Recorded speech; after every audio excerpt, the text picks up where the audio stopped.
오늘은 10계명 중 제5계명 내 부모를 공경하라 이거에 대해 살펴봅니다.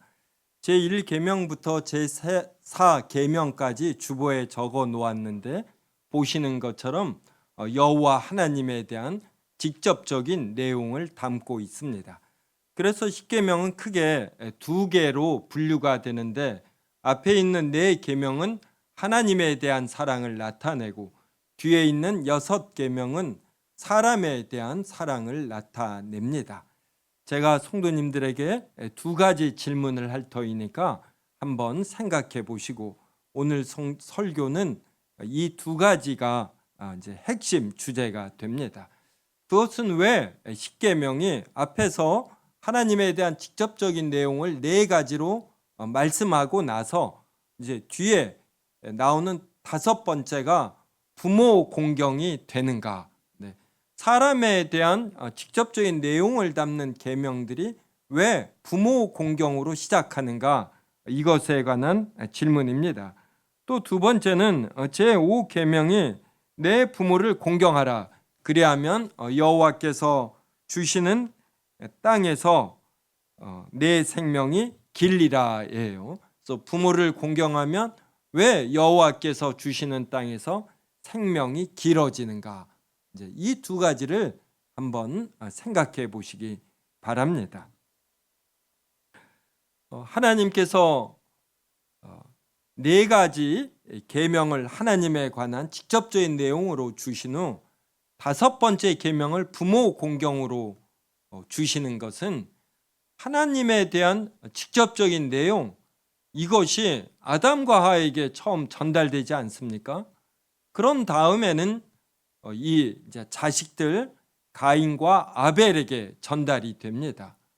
그러면 이 가인과 아벨이 부모를 공경해야 부모가 가르치고 전해주는 내용을 이렇게 순종하고 받아들이며 실천하게 되는 것입니다. 그래서 제5계명이 부모 공경으로 시작하는 것은 하나님의 진리와 사랑이 후대에게, 이것은 온 사회에 그리고 교회와 가정에 이제 잘 전파되도록 하기 위함이에요. 그래서 유교에서도 효가 얼마나 강조됩니까? 근데 이것과는 다소 다른 문맥으로 여호와의 말씀과 사랑이 온 세대에게 잘 전달되도록, 그리고 두 번째는 부모에 대한 순종이 모든 사람을 대하는 이 태도, 이러한 것을 결정하기 때문입니다. 오늘 본문 한번 보십시오. 28장 8절에 보면 에서가 또 본즉 가나안 사람의 딸들이 그의 아버지 이삭을 기쁘게 하지 못하느니라. 그렇다면 보통의 자식은 아버지가 기뻐하는 바를 따라서 가나안 사람의 딸들과 결혼하지 않습니다. 그런데 에서는 부모를 거역하고 싶은 것이에요. 그래서 이미 에서는 헷 족속의 딸 2명과 결혼을 했습니다. 이것이 에서의 부모 바로 야곱과 리브가에게 큰 근심이 되었습니다. 그런데 이것을 상관하지 않고 또 부모를 기쁘게 하지 않으려고 6절에 보면은 이삭이 야곱에게 축복하면서 가나안 사람의 딸들 중에서 아내를 맞이하지 말라, 이렇게 당부를 했습니다. 그래서 야곱은 부모에 대한 순종으로 삼촌 라반의 집에 가서 리브가와 결혼을 하지요. 그런데 이 에서는 부모의 명을 어기고 일부러 이 가나안 사람의 딸과 결혼을 하는 것입니다. 그리고 우리가 그 끝을 잘 압니다. 에서가 이렇게 결혼을 해서 나름 이 땅에서는 좋은 가문을 이제 유지하지만 그가 영적인 면에서는 여호와가 주시는 이러한 공간 하나를 받지 못합니다. 하나님의 자녀가 되지 못하는 것이에요. 그래서 그는 영원한 소유를 하나도 갖지 못하고 이러한 면에서 그의 생명은 길지 못하게 된 것입니다. 하나님께서 아담을 만드신 후에 하와와 결혼을 하고 그 다음에 가인과 아벨이 태어납니다. 그들의 어떤 부모에 대한 태도가 그들 이후의 삶을 어떻게 결정하는지 창세기 4장 1절부터 7절을 살펴보므로 알아보겠습니다. 창세기 4장 1절부터 7절 저와 한 절씩 읽겠습니다. 아담이 그의 아내 하와와 동침하매 하와가 임신하여 가인을 낳고 이르되 내가 여호와로 말미암아 등남하였다 하니라.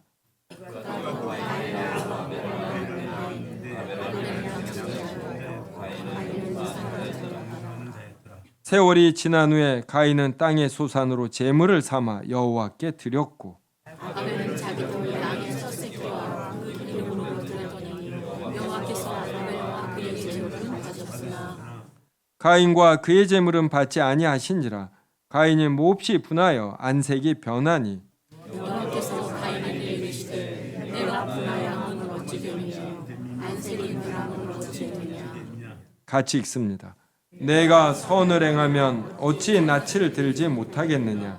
선을 행하지 아니하면 죄가 문에 엎드려 있느니라. 죄가 너를 원하나 너는 죄를 다스릴지니라.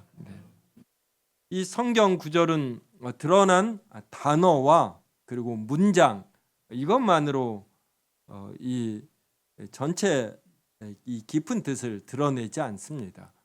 그러니까 단어와 문장 외에 이런 전제되어 있는 내용이 있어요. 그러니까 표현되지 않아도 어떻게 보면 너무나 당연하기 때문에 또 하나님께서 하나님을 계시하시며 또 일부는 감추시거든요. 그래서 특별히 택하시고 복을 주는 자에게 또 하나님을 알리시기 위해서 이렇게 단어와 문장으로 표현하지 않는 바가 있습니다. 그럼 이것을 어떻게 아느냐? 이것은 성경 전체를 통해서 압니다.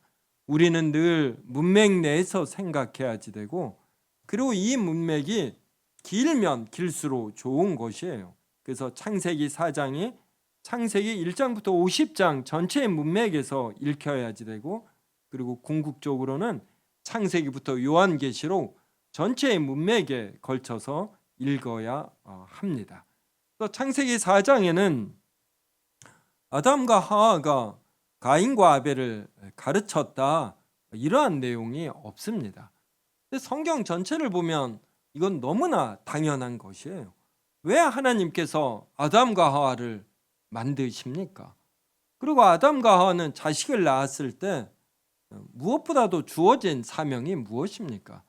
이것은 자신의 자녀를 사랑하는 것이고 자신의 자녀를 하나님의 말씀으로 가르치는 것입니다. 그래서 4장 1절에 보면 아담이 내가 여호와로 말미암아 등남하였다 이럽니다. 자신이 죄를 지었음에도 불구하고 여호와의 은혜로 말미암아 아들을 낳았어요. 그러면 아담이 해야 할 일이 무엇입니까? 자신에게 이렇게 크게 은혜를 베푸신 하나님과 하나님의 말씀을 가르치는 것이에요. 그래서 아담과 하와는 큰 죄를 지은 이후에 누구보다 더 조심하며 하나님의 사랑과 말씀을 기억하고 이대로 살려고 했고 이대로 가인과 아벨에게 가르치려고 했습니다. 그래서 누구보다도 하나님께 진심으로 참된 믿음으로 제사를 드렸습니다. 이것을 가인과 아벨이 옆에서 보고 배운 것이고 그래서 이들도 이들이 성장하여 소득물이 있을 때 이 소득물로 제사를 드렸습니다. 아담과 하와가 또 이렇게 하여야 한다라고 가르쳤고 또 시행하도록 압력을 가했겠죠. 그때 아벨은 하나님과 그리고 부모에 대한 공경의 자세로 자신의 소득물을 갖고 참된 믿음으로 제물을 드렸습니다. 그래서 아벨과 그의 제물은 하나님께 기쁘게 받음이 됩니다. 이에 비해서 가인은 여호와 하나님과 부모에 대한 공경이 없는 것이에요. 그렇기 때문에 아담과 하와가 가르칠 때, 그리고 아담과 하와가 자신들 앞에서 제물을 하나님께 드릴 때 가인은 건성으로 배웁니다. 그래서 세심하게, 그래서 이 중요한 이 핵심, 이것을 잡아내지 못해요. 그래서 하나님께서 가인의 이 틀린 자세, 태도, 믿음을 보고서 가인과 그의 재물은 받아들이지 않는 것입니다. 그러면 가인은 어떤 자세를 가져야 합니까? 하나님께서 자신의 재물을 받지 않는다. 그때 자신을 살펴야지 되는 것이. 자신에게서 잘못을 찾아야지 됩니다. 이게 참 중요해요. 사람은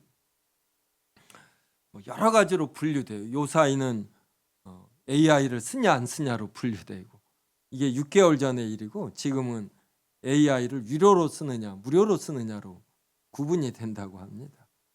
그런데 어떤 대배우를 보니까 이 사람은 배우를 이렇게 나누더라고요. 성장하는 배우와 성장하지 않는 배우. 그래서 어떤 배우를 보래요. 초반 데뷔작 보면 너무 못한데 한 10년이 지나니 지금은 대배우의 반열에서는 성장하는 사람이에요. 우리 사람은 잘못할 수 있습니다. 이 잘못함을 깨닫는 데는 나이가 없는 것이에요.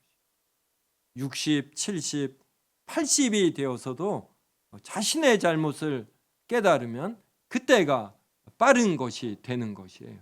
그리고 성장하면 되는 겁니다. 근데 가인에게는 이것이 없었어요. 그래서 자신과 자신의 재물을 받지 않는 여호와를 향하여, 그리고 문맥에는 단어로는 안 나오는데, 그리고 아담과 하와 자신의 부모를 향하여 몹시 분하여 안색이 변했습니다. 아담과 하와가 감당하지 못했을 것입니다. 하나님께서 직접 가인에게 너가 분하여 함은 어찌 됨이냐 그러며 7절에서 선을 행하지 아니하면 죄가 문에 엎드려 있느니라. 내가 선을 행하면 어찌 낯을 들지 못하겠느냐. 너가 악을 행하여 놓고 왜 이리 분해하느냐. 그러면서 죄가 문에 엎드려 있느니라. 죄가 너를 원하나 너는 죄를 다스릴지니라. 우리도 주변에 사람을 보면 잘못을 했어요. 그런데 반성하지 않고 오히려 이렇게 안색이 변하고 분해하는, 그러면서 이렇게 불만에 차 있는 이러한 사람을 이렇게 파악할 수 있습니다. 왜냐하면 얼굴에 쓰여 있거든요. 가인은 이때 자신을 살피고 회개하면 그 삶이 달라지는 것이에요. 그런데 가인에는 이런 태도가 없습니다. 자신의 부모를 향해서도 이러한 태도가 없었던 것이에요. 그래서 그 결과 동생 아벨을 쳐 죽입니다. 부모를 향한 태도가, 하나님을 향한 태도가 이런 엄청난 결과를 가져옵니다. 그래서 신자의 됨되면은 결국 하나님 앞에서 자신을 얼마나 살피고 결단하느냐, 여기에 달려 있는 것이에요. 외적으로 드러나는 경건의 모습도 중요하지만 자신이 돈을 벌었을 때 이게 하나님께서 주신 줄 알고 이것의 일부를 11조로 하나님께 떼어놓는 결단, 자신에게 주어진 24시간의 시간 중 하나님이 다 주신 줄 알고 일부를 하나님을 영화롭게 하고 그리고 다른 사람을 섬기는 데 쓰는 결단, 또 자신의 행위 전반을 살펴보고서 이것은 내가 잘한 부분이고 이것은 내가 못한 부분이고 이렇게 냉철하게 살피는 것입니다. 여기에서 자신의 잘못을 빨리 깨닫고 나아지려고 하는 것, 좋은 행위를 더 즐거워하며 더 행하려고 하는 이러한 태도, 하나님 앞에서의 결단, 이것이 그 사람의 미래를 결정합니다.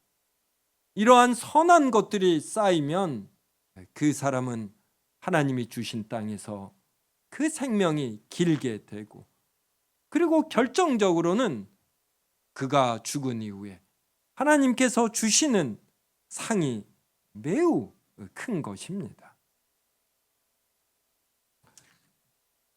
아벨을 죽인 가인의 최후가 어떠한지 창세기 4장 10절에서 13절을 통해서 확인하겠습니다.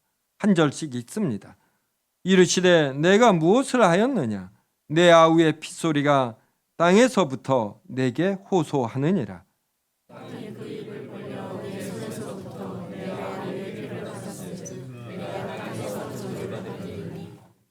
내가 밭을 갈아도 땅이 다시는 그 효력을 내게 주지 아니할 것이요 너는 땅에서 피하며 유리하는 자가 되리라.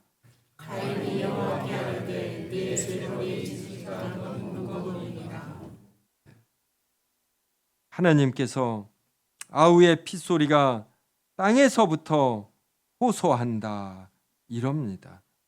그래서 가인이 땅에서 저주를 받고, 이 세상에 공짜는 없습니다. 사람이 죄를 지으면 하나님께서 기억하시고 사람들은 다 잊어버려도 하나님께서 이렇게 징벌하시죠. 그래서 밭을 갈아도 땅이 다시는 그 효력을 주지 않습니다. 가인은 땅에서 피하며 유리하는 자가 됩니다. 부모와 하나님에 대해서 공경함 없이 이렇게 반역하는 태도를 가졌을 때 그는 하나님이 주시는 땅에서 생명이 길게 되는 복을 이 땅에서나 그리고 죽어서나 받지 못하는 것입니다. 노아의 후손에 대해서도 살펴보겠습니다.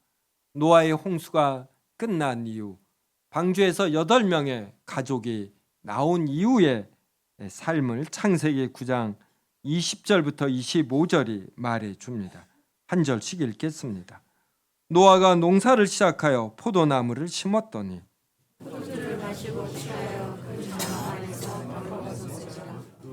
가나안의 아버지 함이 그의 아버지 하체를 보고 밖으로 나가서 그의 두 형제에게 알림해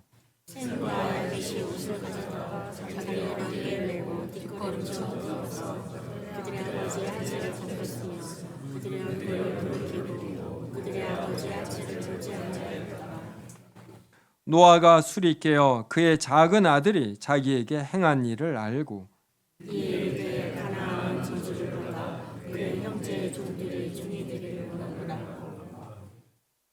노아가 포도주 농사 후 포도주를 마시고 취하여 그 장막 안에서 벌거 벗었습니다.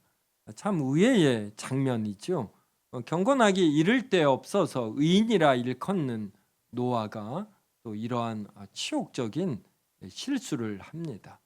그러니까 술 취함이 이렇게 무서운 것이고, 또 성경은 어떤 위인이라고 할지라도 그의 잘못을 나열합니다. 그래서 마태복음 1장 6절 보면은 다윗이 솔로몬을 낳는데, 그냥 성경이 다윗은 솔로몬을 낳고 이러면 되는데 어떻게 기록하냐면 다윗은 우리아의 아내에게서 솔로몬을 낳고, 그냥 바세바에게서 솔로몬을 낳고 해도 되잖아요. 그러니까 우리아의 아내, 그러니까 다윗이 우리아의 아내와 간음했다. 그럼에도 하나님께서 그를 용서하시어 그를 이스라엘 왕들 중에서 가장 정직한 왕이 되게 하셨다.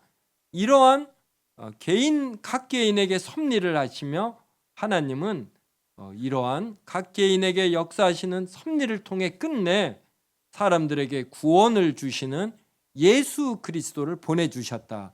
이게 마태복음 1장의 내용인 것이죠. 그래서 하나님은 의인인 노아를 통하여 노아의 홍수 때 8명이 살아나게 하면서도 또 이 8명은 완전한 의인이 아닌 것입니다. 그래서 부족한 노아를 통해서도 또 하나님의 구원 역사는 이어지신다라는 이러한 것을 보여줍니다. 그래서 우리는 늘 조심해야지 돼요. 자신이 죄를 언제든 더 크게 지을 수 있는 것입니다. 노아도 이렇게 술 취하여 자식들 앞에서 벌거벗는 이런 추태를 부렸으니 얼마나 그에게 부끄러움이 되고, 다윗도 부하들이 전부 전쟁에 나갔을 때 그때 영적으로 나태해지며 어떤 간음에 빠지는 것입니다. 그때 노아의 아들 3명이 다르게 반응을 합니다. 둘째 아들 함은 이거를 기회로 삼았어요. 그러니까 평상시의 태도가 아버지에 대한 반항심과 아버지를 아주 자신과 똑같은 객관적인 한 사람으로 보고서 잘잘못을 따지는 성향이 있는 것입니다. 그래서 아버지가 잘못했을 때 어떤 이 잘못을 덮어두고 수용하는 마음이 아니라 이것을 드러내고 비난하고 주변에 널리 알리는 이러한 태도를 가졌습니다. 그래서 자신의 형과 동생에게 알렸어요. 그런데 형 셈과 동생 야벳은 옷을 취해서 노아에게 갔습니다. 그리고 노아의 하체를 보지 않으려고 이렇게 옷을 들고 이제 뒷걸음질을 치는 거예요. 그래서 보지 않고 옷을 덮어서 아버지의 부끄러움, 부족함, 죄를 덮어둔 것입니다. 이게 굉장히 중요하지요. 여러분, 부모가 완벽하지 않습니다. 그냥 자식들과 똑같은 성향을 갖고 태어난 것이에요. 먼저 태어나서, 그리고 자식에 대한 사랑이 있기 때문에 자식 앞에서 본을 보이려고 하고 또 사랑으로 키웁니다. 이것 외에 부족함이 있어요. 부모가 완벽해서 공경하고 순종하는 것이 아닙니다. 하나님께서 부모를 통해 자신이 배우도록 했기 때문에, 그래서 나쁜 부모일지라도 자식을 사랑할 줄 알고 좋게 가르치려고 하는 것이에요. 근데 노아의 둘째에게는 이런 면이 없습니다. 그래서 노아가 술이 깬 이후에 둘째가 자신에게 한 일을 알았습니다. 그러자 그가 어떻게 이 둘째 아들을 저주하냐면, 창세기 9장 25절 보면, 이에 이르되 가나안은 저주를 받아 그의 형제 종들이 종이 되기를 원하노라 하고. 함이 가나안의 아버지입니다. 이게 참 좀 어려워요. 아버지가 있는데 왜 가나안 아들까지 저주를 받는가? 가나안에게 함의 태도가 이렇게 같이 어떤 전수가 되어서 노아가 매우 불편하였었는지, 노아는 홧김에 이렇게 말한 것이 아니에요. 함에게 내재된 부모를 공경하지 않는 그의 태도를 보고서 이렇게 저주를 하고, 그래서 이 저주의 결과 끝내 가나안의 7족속이 이렇게 멸절되고 지배를 받는 이러한 일이 발생합니다. 성도 여러분, 어떤 부모로 대표되는 권위자의 약점을 감당하는 것, 이거 굉장히 중요합니다.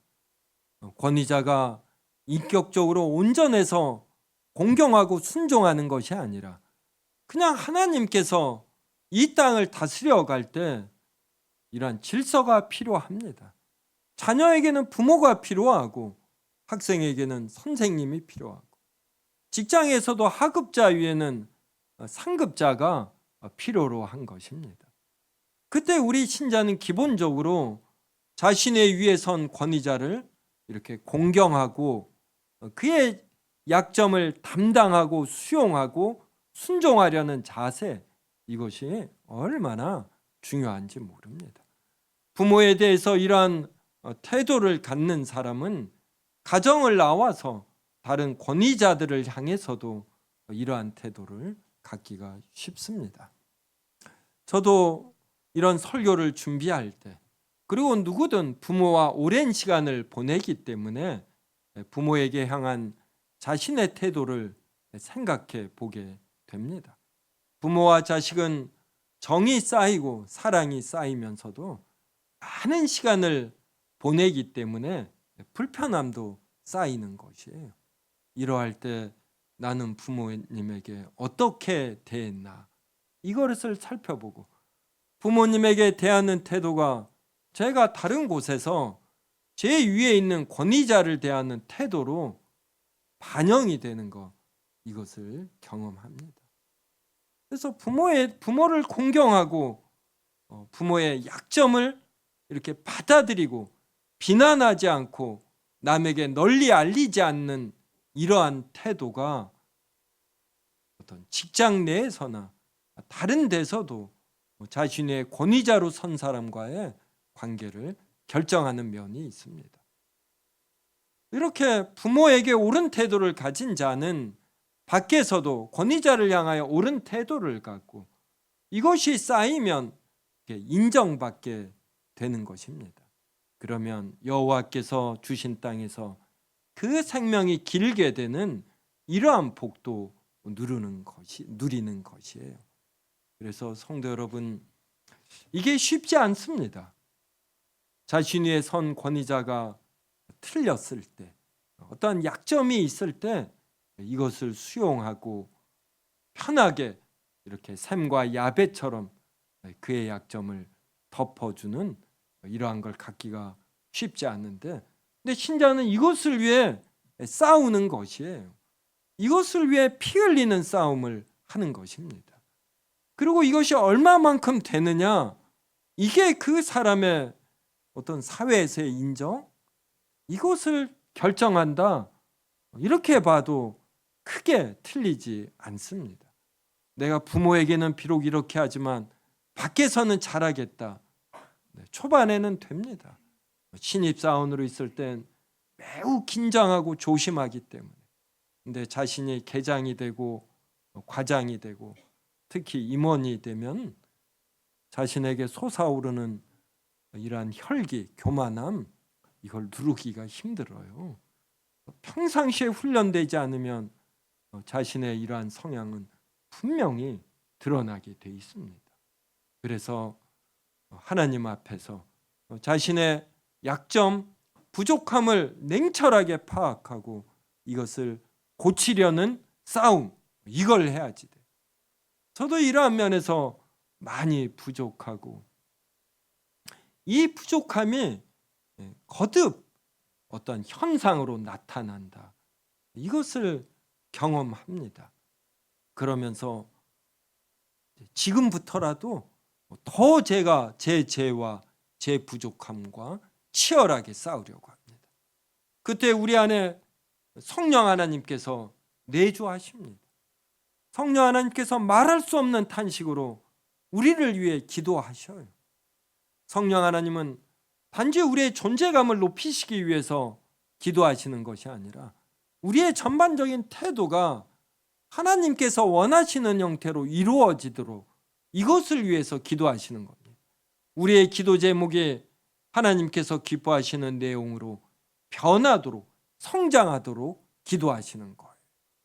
그래서 우리가 이러한 것이 잘 되지 않을 때 하나님 앞에서 기도하는 것입니다. 기도하며 성령 하나님의 음성을 듣는 것이에요. 성령 하나님께서 성경 전체를 통해 말씀하시는 바, 이것을 듣고 이렇게 우리의 마음을 바꾸어 가는 것입니다. 그러할 때 자기가 부모가 되어서 더 멋진 가정을 꾸미게 되는 것이고, 이것이 배우자와의 관계도 이렇게 어느 정도 영향을 미칩니다.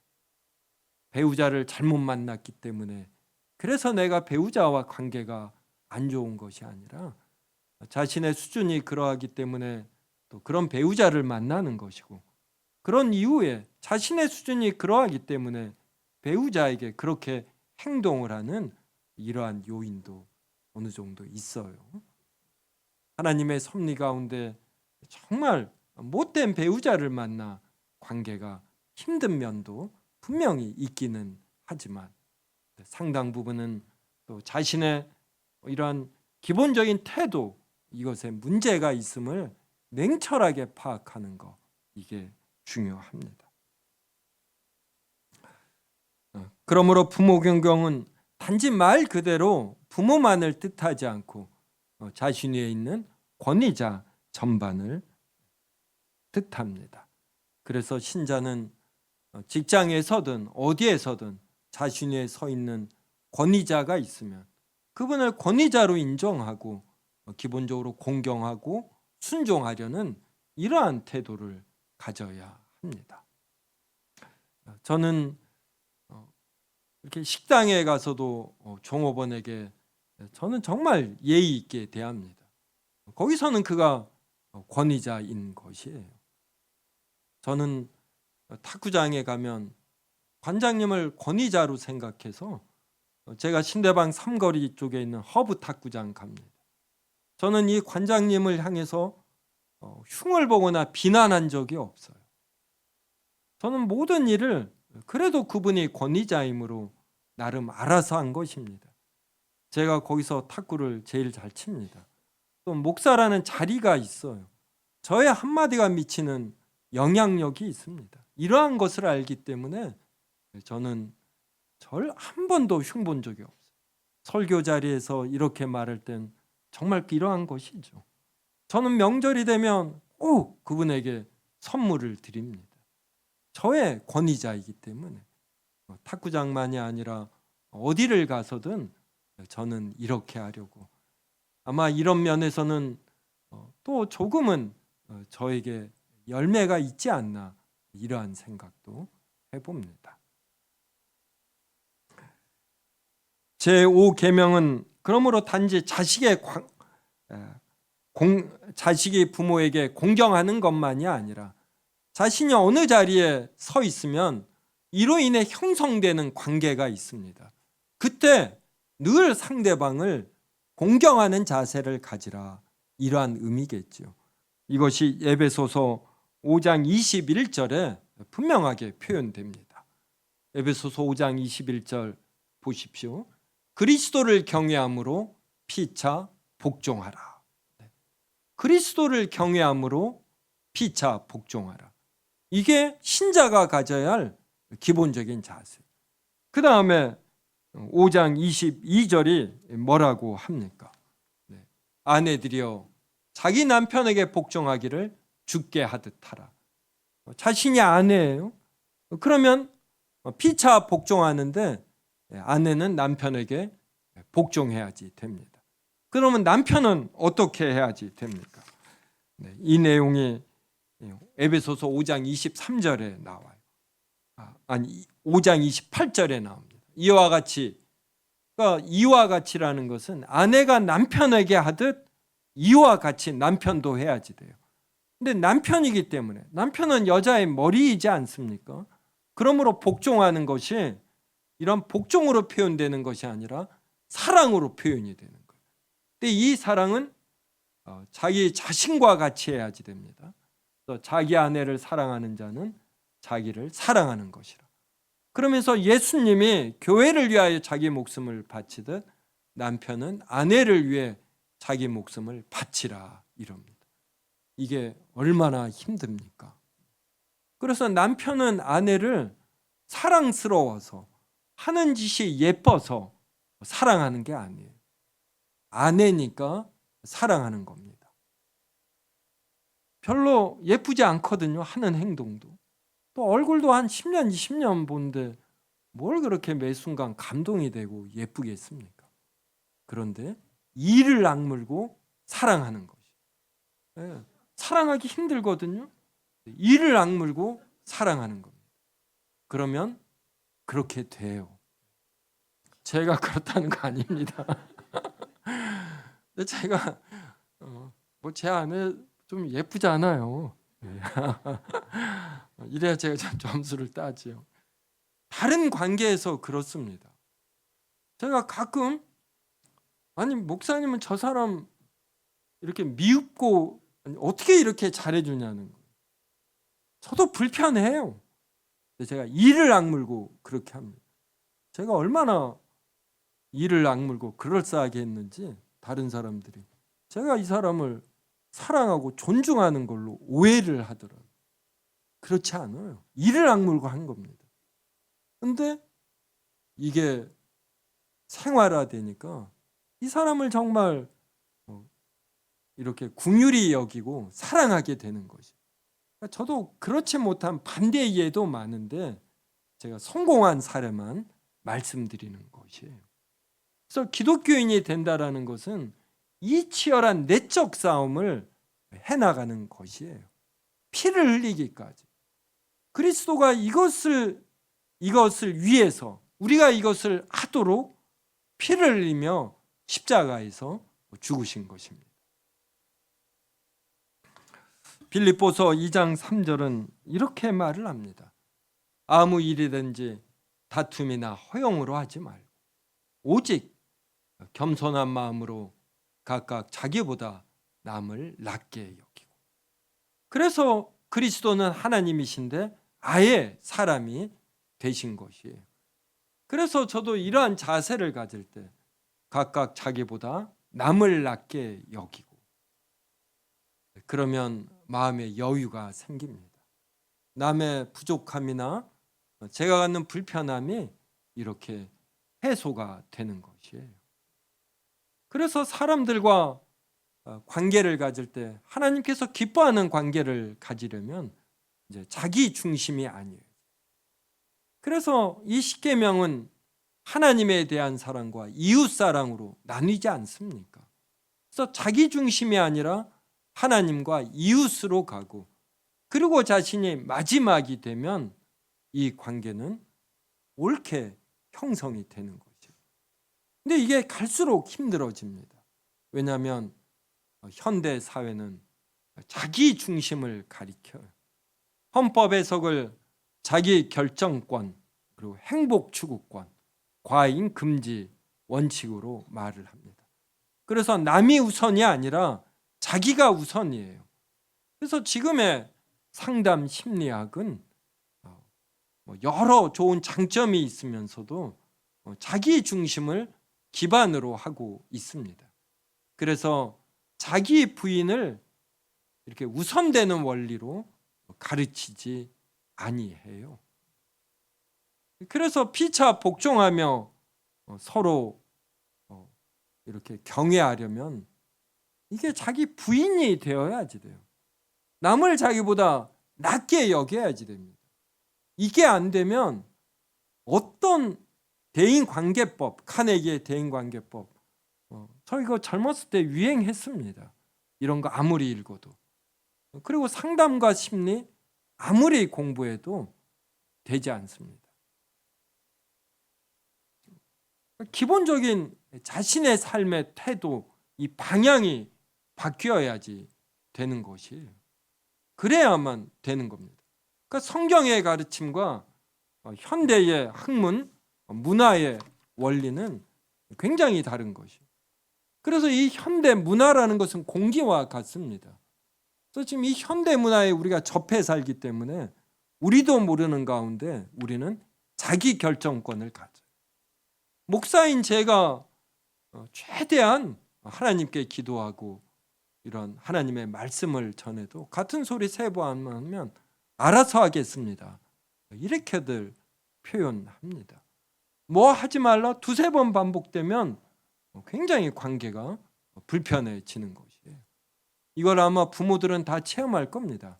자식들 가르쳐 보면 다 조금이라도 뭘 할 줄 알면 내가 알아서 할게.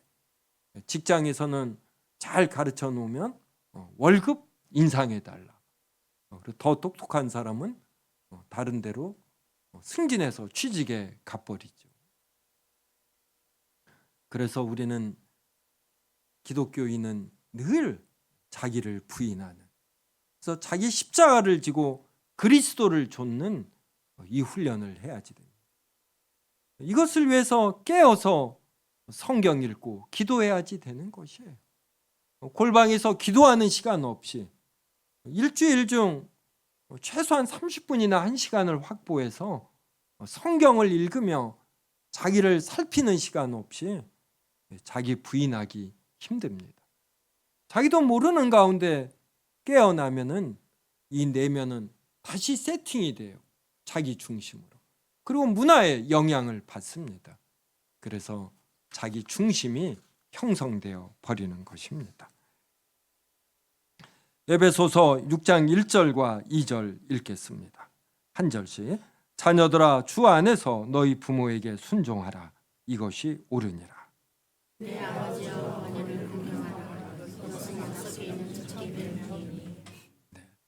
우리 성도분들 부모님 있으면 순종하시기 바랍니다. 6장 1절에 뭐래요? 이것이 옳으니라. 기독교인은 여러 논증하지 않습니다.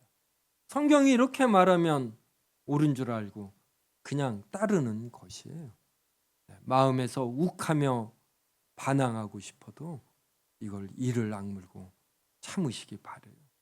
이 훈련이 얼마나 중요한지 모릅니다. 이 훈련이 된 사람은 어느 직장을 가고 어디를 가든 인정받고 살아남게 되어 있습니다. 이렇게 행하는 자를 하나님이 가만두시지 않아요. 2절 보면 내 아버지와 어머니를 공경하라. 이것이 약속이 있는 첫 계명. 어떤 약속이 있습니까? 여호와께서 주시는 땅에서 내 생명이 길리라는 이러한 축복의 약속이 있는 것입니다. 부모에게 순종하고 권위자에게 순종하고 이러한 태도가 전반적으로 배어 다른 사람을 대하는 자는 하나님께서 가만히 두지 않습니다. 분명히 축복해 주셔요. 그리고 이것은 반대로 이러한 순종의 태도를 갖지 않고 싸움 딱이 되어서 무엇이 옳고 그른지 따지고 혹 이런 분이 있죠. 덕으로 넘어가고 무엇이 지금 더 중요한지 이걸 모르고 늘 옳고 그름을 따지는 누구에게나 싸울 준비가 되어 있는 싸움닭들이 있습니다. 이러한 분은 하나님께서 기뻐하시지 않음, 이것을 알아야 합니다. 에베소서 6장 4절 보십시오. 또 아비들아 너희 자녀를 노엽게 하지 말고 오직 주의 교훈과 훈계로 양육하라. 그 대신에 권위자는 혈기를 부리면 안 돼. 자신이 가진 당근과 채찍으로 사람들을 노엽게 하면 안 됩니다.